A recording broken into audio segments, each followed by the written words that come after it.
Ladies and gentlemen, it's 5:30. I call the school will be in order. We have items on the consent agenda. Dr. Coughlin, will talk about it. I did one, as I mentioned, one, just on the city, approved the consent agenda as is, but I mentioned something, so the net balance sheet is the time that we did the transfer to the building fund. So we see that around there, we're about $650,000 transfer to the building fund, which will need us and being able to finish and complete the Gerber Gym project this year. And then we are actively looking at football turf, because it's at close to the end of life for that. So we're talking to a bunch of different people about that, maybe some private donations, and we'll see what we can do on that. But then that can assist with that. And then other future projects like the Gerber complex, the high school old bank building, purchasing of land potentially that we talked about before. So there's quite a few things in the works down the line, but over the last few years, we've really had to put a lot of active on purpose for these projects. We feel really good about that. I've not loved SD as much this year about doing a fund transfer, which is a positive for just our general morale in the business office this year, so that was a thumbs up. But it could be an consent agenda. I just wanted you to be aware of that and get that. Does anybody have any questions on that? Or that anything about it?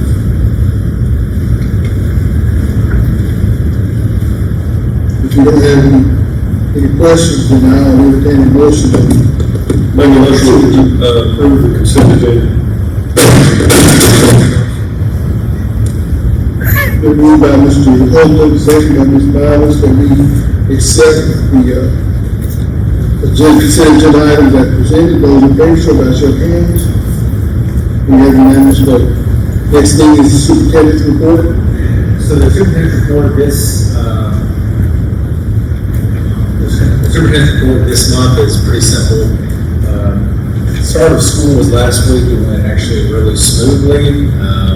We're back in session, so we have all the adults and all the kids here. So there's plans we're working, and our principals are already starting the PGP process for teachers, and that's going well. PLCs are meeting; those are starting off strong. Transportation working well. Buildings being maintained. Feel good about that. So. Pretty smooth start to the year. Looking at enrollment, we are slightly down from last year, which is really no surprise. When you look at the 10-year trend, we talked about this last year, I looked inside of our report from the State Department, our 10-year trend from last year, so 9 years from now, is for us to be around 1,800 students. Our 10-year projection is to be somewhere around 1,800 students. I'm a little bit more optimistic than that, just based on quite a few different factors, and that's based on population trends. We're right around 2,100 right now before you factor in pre-K. So once you factor in pre-K, we're about 2,250 or so, 2,240. But right now we're right at 2,100 students. We'll have a few move in, a few move out. So that'll be negligible, and then we may have some move in a little bit later from other portions of the state. That kind of happens a little bit around the week after Labor Day. So we're looking at butts and seats counts, as affectionately known in the school business, is right around 2,020, a little bit over 2,000 every day in butts and seats, and our enrollment right now is about 1,100. So that's a little bit down from last year, which will obviously impact our district operating fund. So whenever we're able to put money back like we are this year and in previous years, we want to be able to take advantage of that. But I just wanted to give you the update on enrollment and just kind of let you know that school will start off pretty smoothly. Any questions about any of that? Just a quick question regarding the changes to the phone policy. Oh yeah. How has that gone? And has that been relatively smooth? Yeah, from my seat, it's been relatively smooth, and I'm sitting in a couple different seats right now. So Gerber is smooth. We put in the yonder policy or yonder practice at Gerber. They have the magnets lined out at the end of the day so they can unlock those before they leave. I've only had to take 2 phones this year. When we take them, the parents have to come and check those back out with the student, and they've been really receptive. And what you have to keep in mind is two of our campuses already were doing it, and so now 3 of our campuses feel really good about it because Yorkburg is just 7th and 8th grade. So those 7th graders have a full year of donor pouches already. So they feel decent about it. I think for the middle school grades, Yonder is a good innovation, and I think that's appropriate. Elementary grades, they've really never had a problem with cell phones, so that's been fine. The high school, they're not utilizing the Yonder pouches, but they're cell phone free.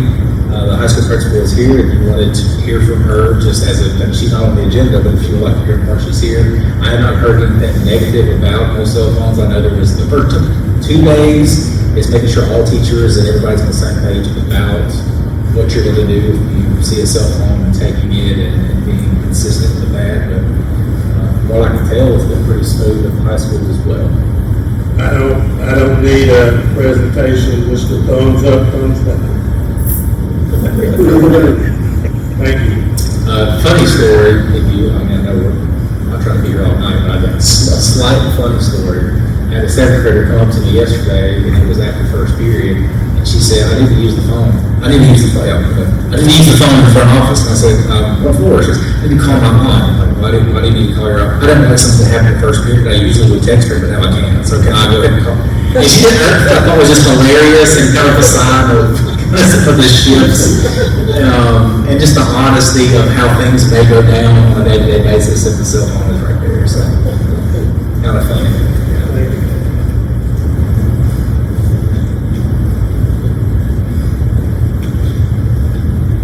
That's all I have. Okay. Right. Next thing is the CCLC pay rate schedule. Right, so this is a slight difference. It's going to be, I want to make sure you're aware of it. So we have the pay schedule, which is slightly different for the 21st Century Grant. The only difference is the program director and site coordinator, Dr. Clark and Ms. Gully, who are working that. That's the recommended amount from the State Department, or kind of the range they've talked about, and they were giving guidance, which is slightly above what we would have in our regular flow. And so I'm recommending that this schedule be approved for our 21st Century Grant. All of this is coming out of 21st Century Grant funds. This is not district operating. So this, just offering it to you for transparency's sake and letting you know what the changes would be for this. The program director is Dr. Clark and the site coordinator is Ms. Gully. Yes, ma'am.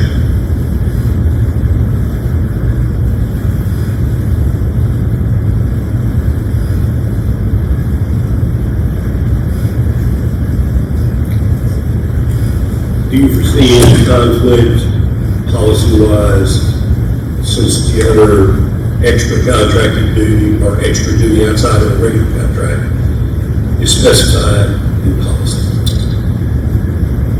Not really, but I think that since we received the grant, we could circle back to that in our conversations this year to be even more crystal clear. The certified and classified staff members are the same rate as the other, so that's consistent. It's just these two. So I think in the conversation, the first one we have, the PVC this year, we need to make sure that we talk about that. So, Let's do that. I can come back to y'all next week on that. We will meet in between that time, and I'll make sure he's come back with a report.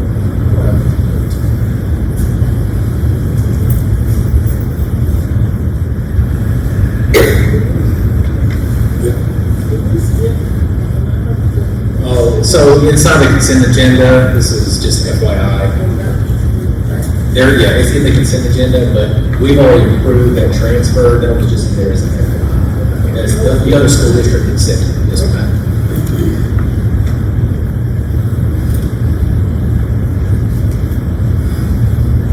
So we need a motion to accept. Yes, sir. Make a motion to approve the 21st Century pay rate schedule provided. It's been moved by Mr. Oakley, second by Ms. Moss, that we accept the CCL pay rate schedule. Those in favor, show by show of hands. And we have unanimous vote. Next thing up is the SDVDA project. So this is an exciting one, and we've spent actually quite a bit of time discussing this and looking at it. David Henderson's in the big booth up there. He could yell out some feedback, but we have two really professional grade video projects that are going to come out this year that we paid for with Magnet recruitment money or PR money. One of them is going to be an overall district highlight video that will be consistent with probably school choice time and all of that, but really highlight what we're actually doing, actual kids, actual professionals, actual parents, just as a very positive and honest look at some of the things that we're doing and doing well. So that will be something that we can use this year and then in future years, and just like a positive, pretty well done video. The other one will be one that's magnet focused and magnet themes to highlight the pathways that we have. The company can do, whichever company we go with can do both at the same time with different timelines and schedules. So we've talked to two professional companies that do this for a living, and you'll see two bids there. One bid is slightly higher at $15,000, and that's actually the one that we're recommending instead of the low bid. And it's really mainly because of quality, our perceived quality of response time and just general responsiveness to questions and needs and those sorts of things.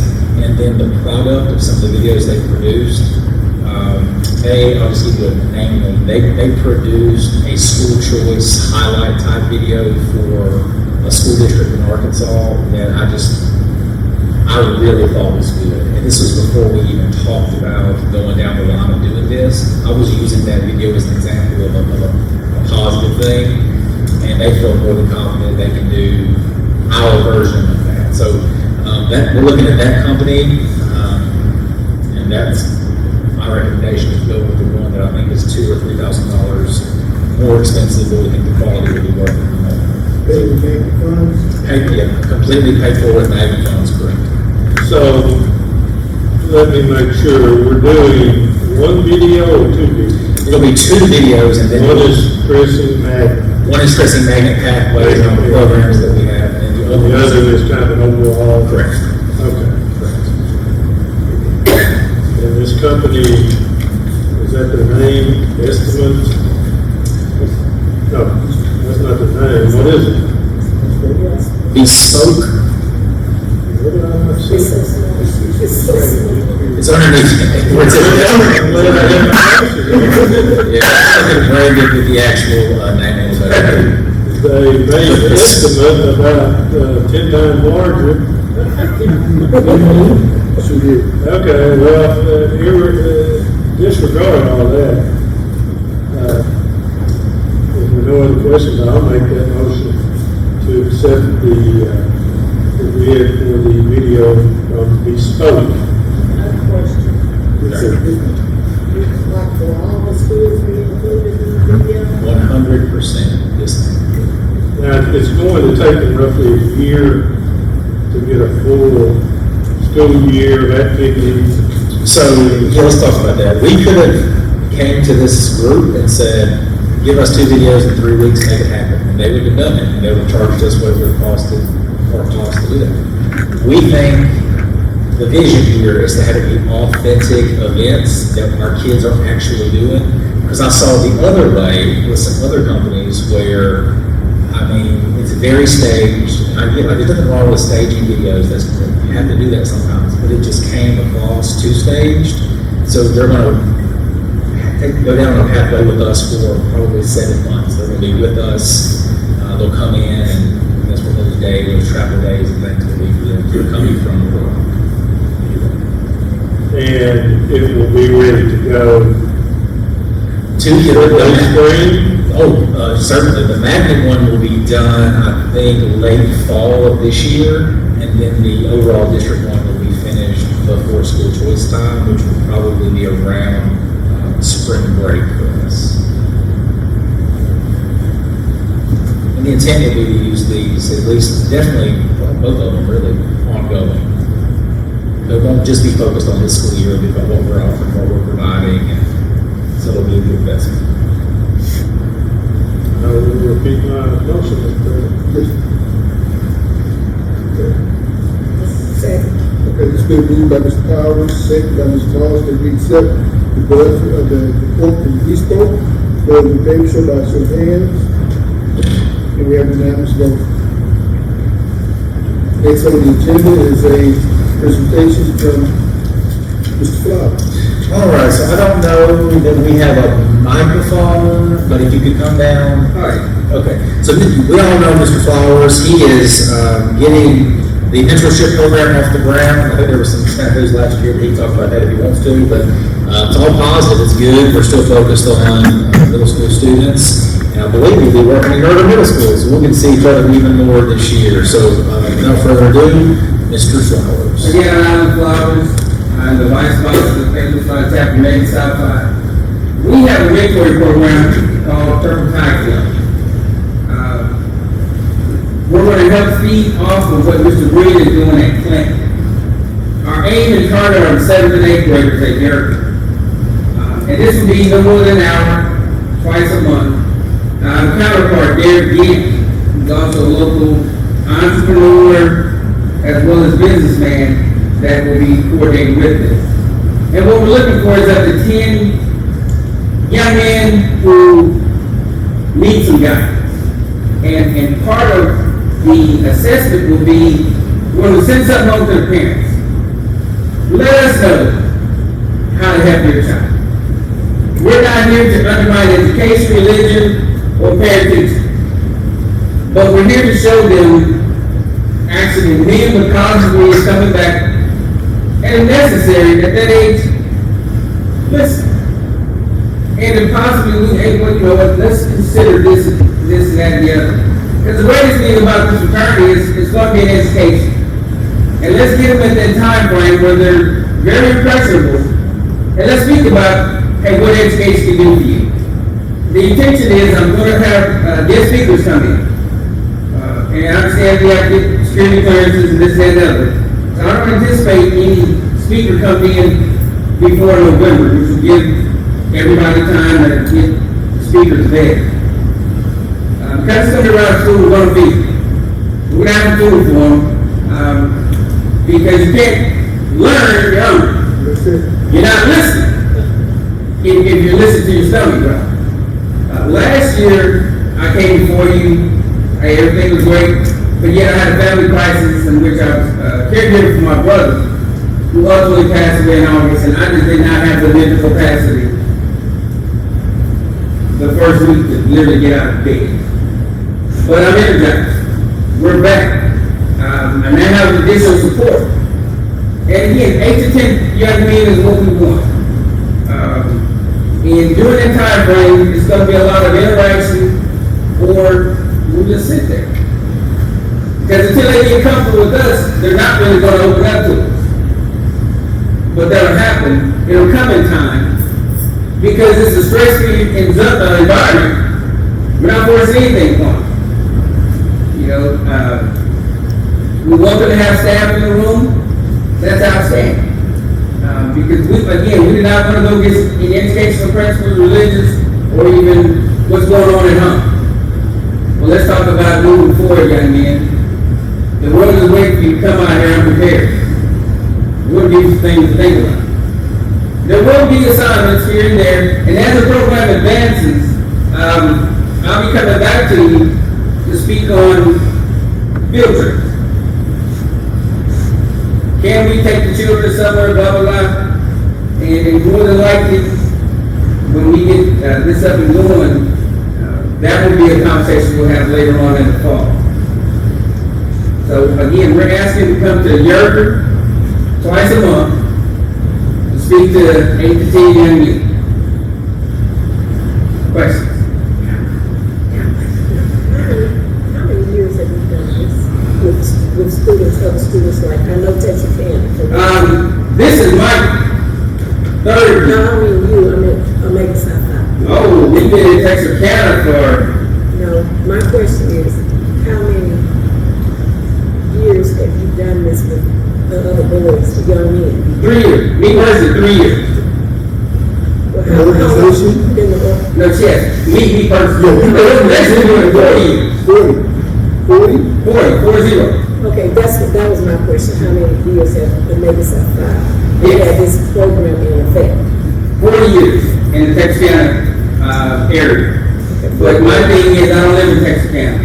Yeah, You keep asking me to order your children in Texas County, I'm not doing it long. My kids on the other side of the Red River need this as well. so is Texas County the only place that you all have had this program going? Yes. Is there any certain criteria that you as an organization ask of the young men Sure. to show up? We want those that are on their fence, who, you have a group that believe that they're never going to be, you have the group that's energized that believe that they will always be. What about that group in the middle who don't know? You know, so no genuine expectation other than we're asking the teachers to submit some names, some young people that they have noticed that may need. I have a question. Yes. Is this after school or during school time? Which is gonna be best. I'm asking you. I mean, Either one will work for me, I'm retired. but how do you normally do it? Is it during? In Texas County, they do it after school. Okay. Immediately after school. So I can speak that. Like, so there's two options, as you mentioned. We have a block, an hour block of time for advisory and lunch. They're kind of combined in one day. That's a block that could work. We also have after-school clubs, which can work fine too. So it's up to whatever available. We can work out either way, I really believe. But after school, we have clubs already, so your mentorship club can be a part of that club rotation. So whatever works best. Yeah, we're asking, where you let us in, that's what we'll be, that's what time we'll be. I have lawyers, doctors, professionals, chefs, because one of the things I want to teach our young people, when you go to a incredible restaurant, each one of those utensils have a purpose. Know what they are. And some of our kids will not get that knowledge in their life. Any more questions?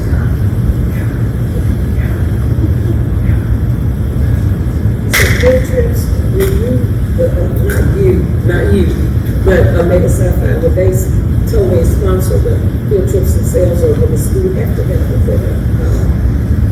Texas County has done 50-50. But I don't mind getting out here beating bushes and soliciting and gathering donations. So we can fund it, we'll fund it. You know, nothing will be set in stone until we know where the money's coming from. But my wife is gonna let me drop $2,000 on just for whatever. But again, it's a program that is needed this direction, and unfortunately, Texas County, they let us stay at home. But I don't live in Texas County. So I won't say I don't want to work at home, work around this and this around there. I don't have no questions. I have no question to answer. Yes, sir. I do have a comment. Yes. As far as, first of all, I want to thank you. I looked at Purple Gold in 1981 when I was a junior in high school, and never followed through. But as an organization, I really appreciate you and your willingness to come out and do something for the kids in this community. Oh, yeah. There's a big need for all of our children, not just specific boys, but for everybody in this community. They all need something. So thank you. Thank you. Yes, for a black school, we went to Clinton Primary, and I dropped off a massive box of supplies with Mr. Green, because we filled 40 backpacks in Texas County. We were gonna do with this. I can tell you what I'm gonna do with it. Take it in my truck. I'm going hopefully. So that was one of our ways of getting them to think more of Hempstead County. And when I'm the president in the fall, I don't have a choice but to come over here. We'll make it. But, thank you. Yes, sir. Thank you. Oh, and I have a form that my counterpart, Derek Gant, has, and I'll be dropping it off at the school board, at the Yes, sir. administration building, just so you see what we're talking about and what we're asking of the town. We'll make it happen. I'll be in here. Thank you, Mr. Rogers. Thank you. So I think a vote would be appropriate to re-up just to re-up the partnership there, just approval to pursue, club mentorship status, just to make sure we're covering all our bases. Okay, that being the case, I'll entertain a motion. I move that we, retain our partnership. Because we really want to- Right. Retain partnership with Second. It's been moved by Ms. Morris, second by Ms. Dickinson, that we accept our renewal contract and renewal agreement to Lakeside Five, closing payment, show by show of hands. And we have unanimous vote. Last thing on the agenda is the personnel update. Yes, sir. So the one that was on your desk today is the most updated list. There was just one name added. We are very close to being fully staffed. We're looking for one teacher and I believe two paraprofessionals across the entire district at this juncture. So the top one we will see there is because we've added a classroom, so that's a positive new hire. That's covered completely by the Open ABC grant. The second one is a replacement, so that's a good thing. And the last one is a requirement based on IB, but that is also a positive that we're able to fill that. So just three names right now. There's a slight, I'll cover your ears, Ms. Moss. There's a slight possibility that I might be requesting a special meeting soon to look at a couple of new additions. We're in process there, and also a student hearing. So that's a 10-day or so timeline. We're looking at that, so once it starts the process, I'll keep you in the loop on that. But these are the only names I have. I want to make sure I understood, because I can't hear you that well. Right. Did you say that all positions have been filled except one? Is that One teacher and two paraprofessionals.